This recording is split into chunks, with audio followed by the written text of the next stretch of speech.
Bonjour à tous, bienvenue dans la pause culture et langue française. Aujourd'hui, nous allons parler de l'origine du nom école. Le nom féminin école, désignant le lieu d'apprentissage par lequel la majeure partie d'entre nous sommes passés, vous le connaissez forcément. Mais son origine, il y a de quoi surprendre. Voici l'explication. Il vient de l'ancien français escole, issu du latin scola, signifiant loisir studieux, leçon, lieu d'étude. Jusqu'ici, rien de bien original. Mais ce terme latin est lui-même issu du grec ancien scolae, signifiant arrêt du travail, temps libre. Et oui, je vous l'avais bien dit, c'est surprenant.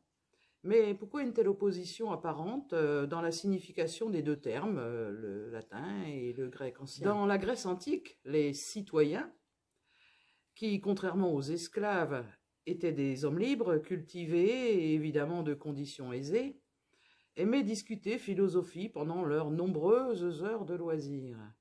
Or, le loisir, par principe, était associé à l'idée de liberté vis-à-vis de la nécessité de subvenir à ses besoins. Ce n'était donc pas du travail. Ces moments de détente constituaient des temps de repos propres au travail intellectuel. Le principe de vie de ces hommes était d'ailleurs opposé à la sphère productive laissée aux classes inférieures. Ça n'a pas beaucoup changé. La scolae désignait une temporalité liée à la liberté, illustrant, selon eux, la valeur de l'existence humaine.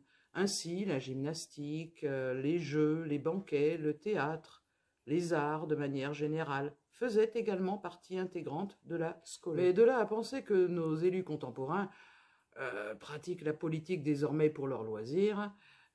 Finalement, peu à peu, le sens évolua pour désigner un lieu d'étude, d'où le terme latin scola, dont est issu l'ancien français escole, puis ensuite école.